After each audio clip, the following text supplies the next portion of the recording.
2019, Section A, Question 1. 1.1. One of the following factors will influence the supply and demand of a product. One of the following factors will influence the supply and demand of a product. Option A, increasing the supply of the product. Option B, the range of products available. Option C, the price of the product. Option D, the attitude and values of consumers. Okay, and the answer is C. The price of the product is the one that will influence the supply and the demand for the product. Okay, the attitude and values of the customers, which is D, is wrong, because the attitude and values of the customers it cannot increase both the supply and the demand of a it cannot decrease or cannot increase or decrease the supply and the demand of a product. The range of products available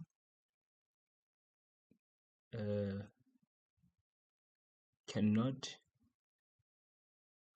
affect both the supply and demand, so that one is wrong. Increasing the supply of the product cannot affect both. So option A, option B, option D are wrong, and the price is the one that can affect or can influence, let's say can influence the supply and the demand of a product. Basically, that is the price.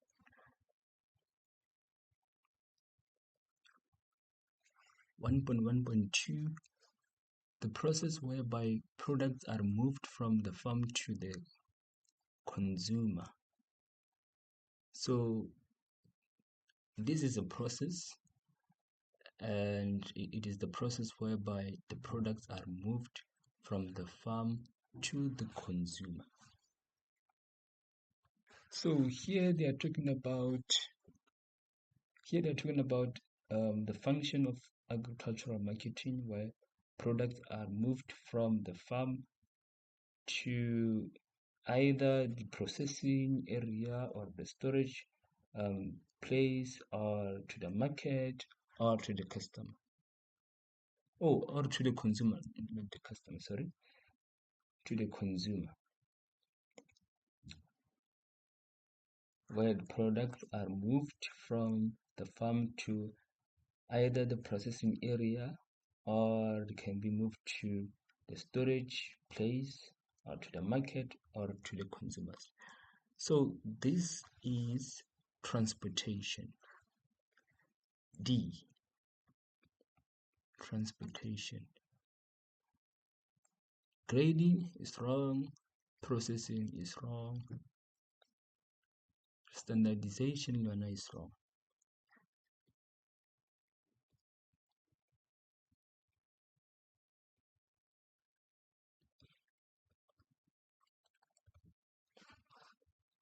One point three, a measure of how much the demand for a product changes if there is a change in price. So this is a measurement of how much the demand for a product changes if there is a change in price. If there is a change in price. So you can see okay, this has to do with elasticity, something elastic, something that is elastic is something that changes with something. Right, so a measure of how much the demand. Okay, so we're going to use elastic and demand. So a measure of how much the demand for a product changes if there is a change in price. So changes in what does elasticity, then here they're talking about the demand. So and in regards to the change in price, so that's price elasticity of demand, which is C. Price elasticity of demand. Price elasticity of demand. I found this other definition, price elasticity of demand. They say that price elasticity of demand is a measure used in economics to show the responsiveness of the quantity demanded of a good or service to a change in its price when nothing but the price changes. Right. When the price changes, when only the price changes. Okay. To show the responsiveness of the quantity demanded of a good or service to a change in its price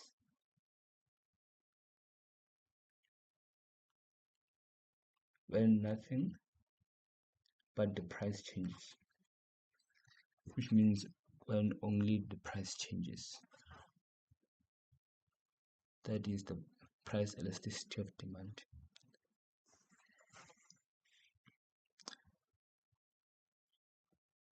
We have 1.1.4. The practice of putting labels on products to promote them as environmentally friendly products. We have option A, which is sustainable marketing, option B, which is green marketing, option C, which is standard labeling, option D, which is eco labeling. So the practice of putting labels on products to promote them as environmental friendly. This definition is for eco labeling. Okay, eco labeling, which is a form of sustainability measurement where labeling certifies the product as environmentally friendly and creates awareness and consideration of environmental concerns in consumers. Okay, it's a form of sustainability measurement where labeling certifies the product as environmentally friendly and creates awareness and consideration of environmental concerns in consumers. Right.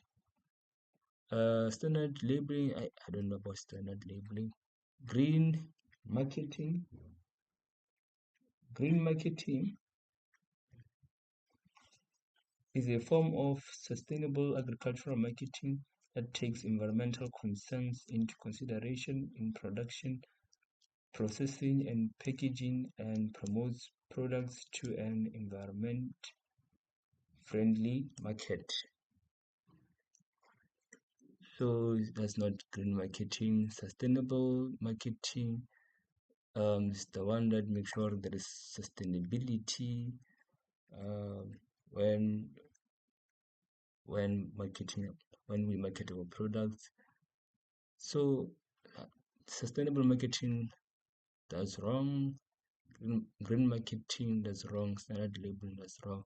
So we go with eco labeling. That's correct.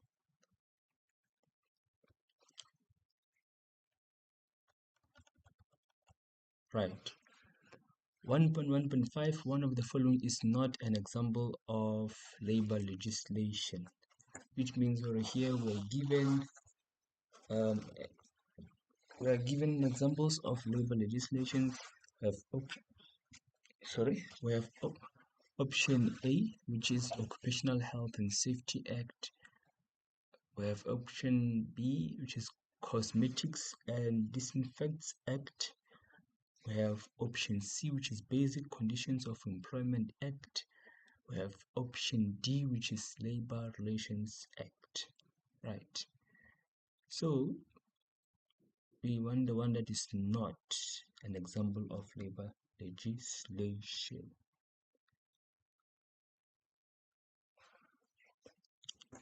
If we look here, we can see where some of the labor legislations are familiar. We have Occupational Health and Safety Act, is familiar. Basic Conditions of Employment Act, yes, is familiar. Labor Relations Act, yeah. Then Cosmetics and Disinfects Act. This one is not related to labor. Because if you can check here, they made a condition, or we want it to be a legislation, and we wanted legislation to govern labors, okay? which are the employees. So these are the acts that regulate work relationships and protect the rights of employees and the employers. We have Labor Relations Act. We have Basic Conditions of Employment Act. We have the Compensation for Occupational Injuries and Diseases Act. We have Occupational Health and Safety Act. We have Skills Development Act. Right. Then we have the other three, and these other three, I'm not sure if they are covered in grade 12, but let's go through them. So we have Unemployment Insurance Act. Okay, I think this one's also important. I'm not sure, but we have Unemployment Insurance Act. We have Employment Equity Act, right? Then the last one, I don't think this one is covered. I don't think it is important, but that's the National Minimum Wage Act. Right, so for those ones that I mentioned, which is Labor Relations Act.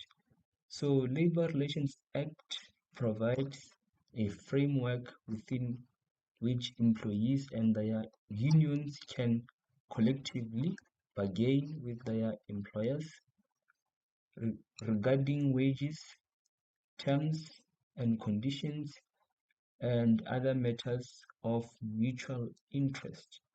It deals with dismissals and labor disputes. That's Labor Relations Act. Then the Basic Conditions of Employment Act. It regulates working hours, overtime, leave, payment of wages, etc., etc. Right, that was Basic Conditions of Employment Act. The Compensation for Occupational Injuries and Diseases Act.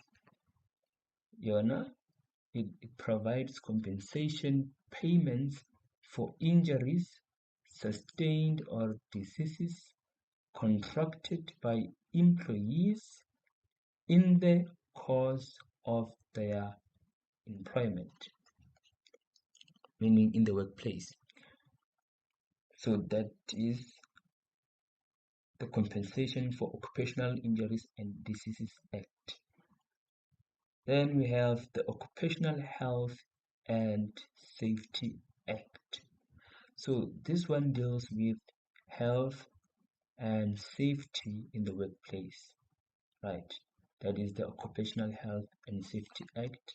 Then we have Skills Development Act, which aims to improve skills of workers by providing education and training in the workplace.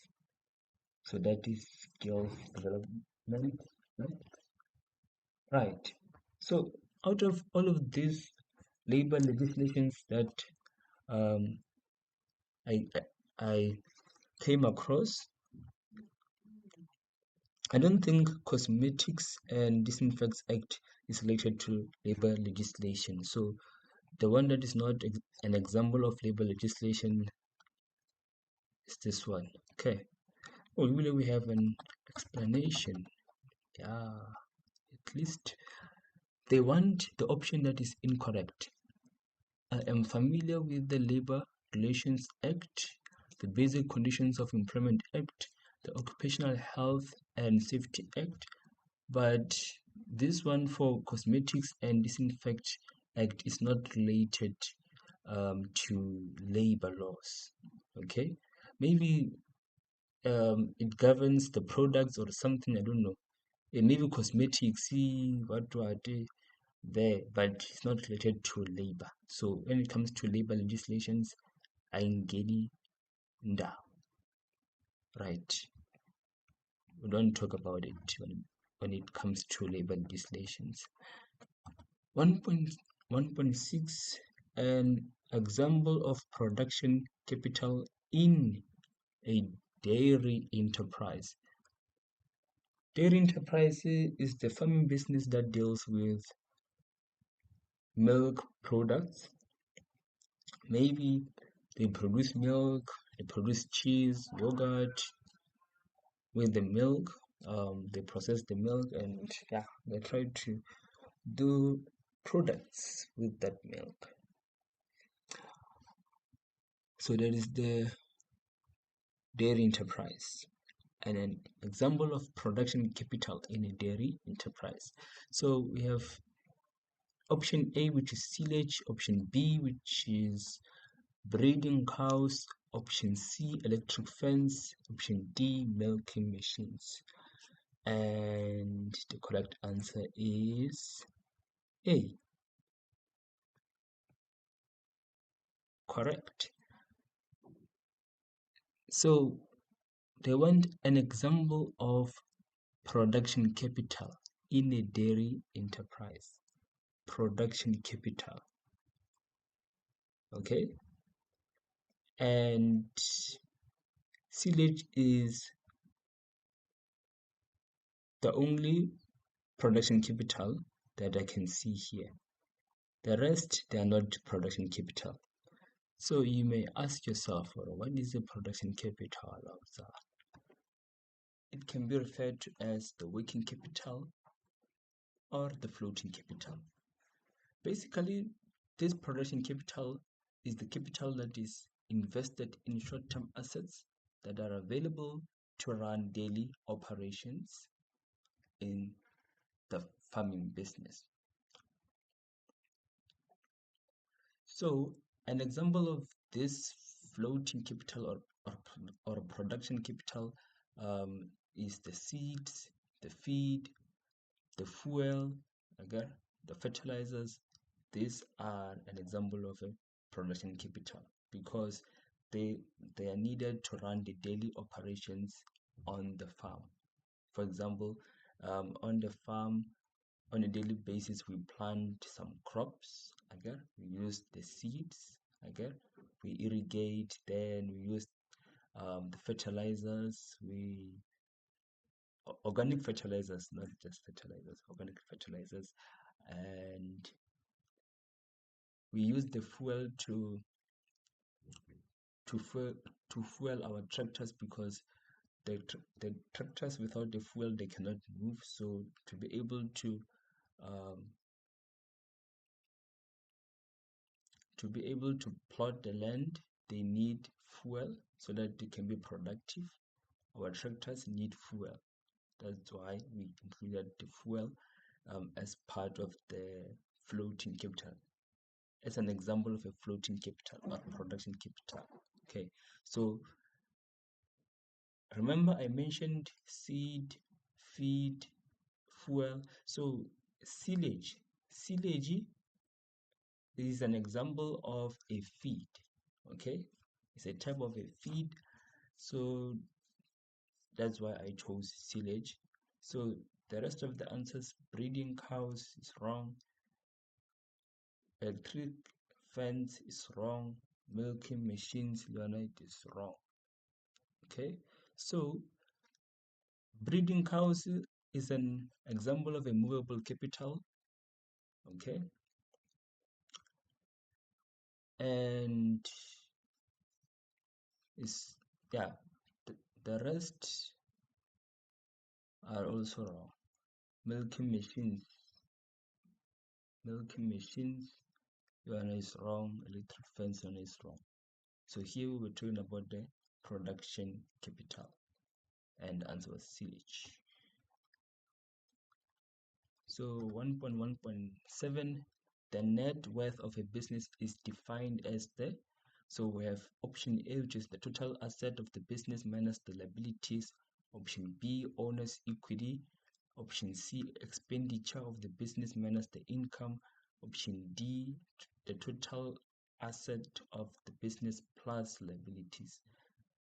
So option D already, that's wrong, because to get the net worth of the business, we can't take the assets and plus the liabilities. So it is out. C, expenditure of the business minus the income. Luana, that's wrong. B, owner's equity. Can we get the net worth of the business by getting the owner's equity? No. Option A, total assets of the business minus the liabilities. Yes. The following is not an economic characteristic of land. We have option A, which is soil is found in a specific environment. Option B, soil is destructible. Option C, soil is durable. Option D, soil has different potential. Soil has different production potentials. So option A, soil is found in a specific environment. This is correct. Option B, soil is destructible. No, this is wrong. It might sound familiar, but is wrong. There is a keyword that makes this statement wrong. We know that soil is indestructible. Okay? Soil is indestructible. So by them saying soil is destructible, it makes this sentence to be wrong, because we know that soil is indestructible, not destructible. So option B is wrong because of destructible. Let's go to option C, soil is durable. Yes, soil is durable. Option D, soil has different production potentials. Right, this is right. So back to the required. One of the following is not an economic characteristic of land. All right. So option B is wrong. The one that is correct should say that soil is indestructible. Okay, so this is part of the economic characteristics of land. So it says that land cannot be created or destroyed. Soil renews itself and does not wear out, does not age, or does not depreciate. Okay, does not depreciate. Land does not depreciate. Okay, so by saying soil is destructible, they are wrong. So that's the one that they are looking for. not is so this makes this statement to not be economic characteristic of land. Okay, so that means the correct answer is B, is the one that is wrong. So the explanation, unlike other assets that can be damaged or destroyed, the underlying land itself, is indestructible. Indestructible. So the wrong answer is B. That's the one that we got. Selection are true. The following with regard to family selection are true. So we have Roman figure 1, and Roman figure 1 says that based on the performance of its own relatives, Roman figure 2 faster than pedigree selection, Roman figure 3 the most accurate method, Roman figure 4 based on one generation, choose the correct combination. We have option A, B, C, and D. Right. So before we get into details, let's try to define what is family selection, and here they mention pedigree selection, and we should know the definition of pedigree and selection just to be safe. Family selection is a faster method of selection for breeding based on relatives of the individual from the same generation. Okay, pedigree selection is a traditional way. It's a slower method of selection based on quality of ancestors rather than the individual. Okay, let's go back to our options. Roman figure 1, based on the performance of its own relatives. Yes, we take it, because here they said that it is a faster method for breeding based on relatives of the individual. Okay, from the same generation. We take it. Option 2, faster than pedigree selection. Pedigree is a slower method of selection, okay? And family selection is a faster method of selection. That means, family selection is faster than pedigree selection. That is correct, okay? Roman figure 3, the most accurate method. That is the one that we are not sure about, okay? Let's skip it. Roman figure 3, based on one generation, okay? It's a faster method of selection for breeding based on relatives of the individual from the same generation, based on one generation from the same generation. That means Roman figure 3. In Roman figure 4 is right. Is right. Based on one generation. It is correct. So, back to Roman figure 3. The most accurate method. So, is this wrong? Okay, Roman figure 3 is wrong, because we got 3 of our options right. Roman figure 3 is wrong, so we take option C, right, which is based on performance of its own relatives. It is faster than pedigree selection, and Roman figure 4, it is based on one generation. Okay,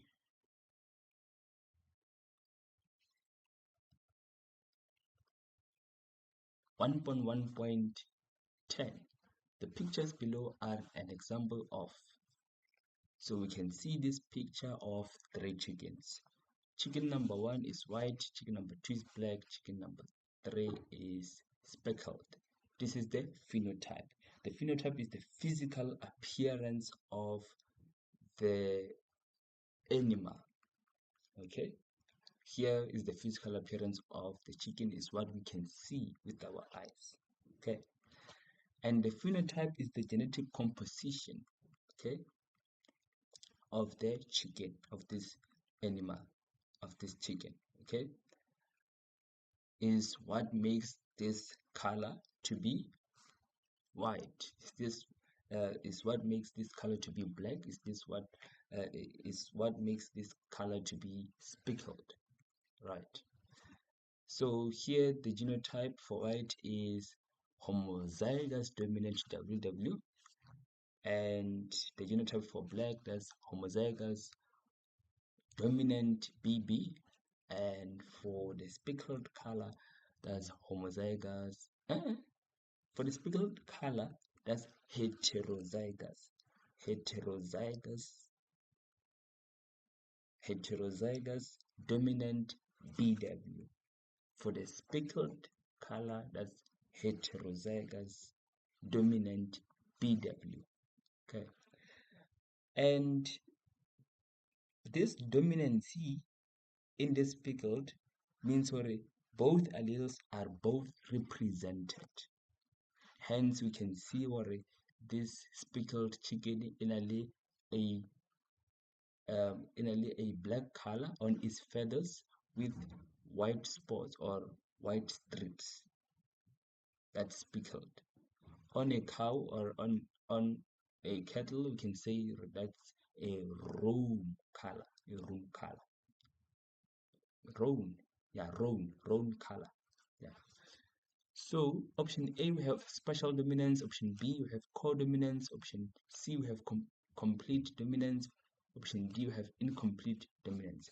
Incomplete dominance, that's wrong, because incomplete, it results in a blend.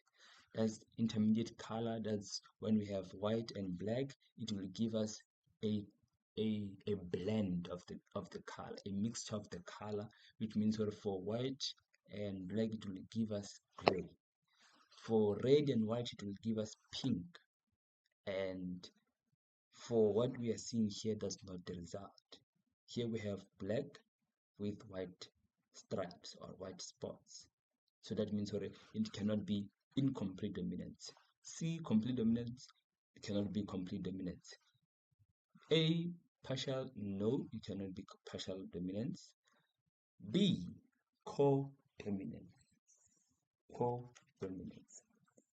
So codominance. What is codominance? Codominance is a pattern of inheritance where both alleles are equally dominant and both are expressed in the heterozygous phenotype. Okay? Hence, I said that this is a heterozygous condition. Okay? Heterozygous phenotype. Right. So that means our answer. I can see I was having difficulty with projecting this picture, but yeah, so I made it to be in a form of voting because that feature for quiz was not possible because of the picture. I wanted the picture to be visible, right? So we made a voting and 83% chose codominance, which is great, which is nice. Then yeah, that's the correct answer. That's B, which is codominance, and the rest are wrong.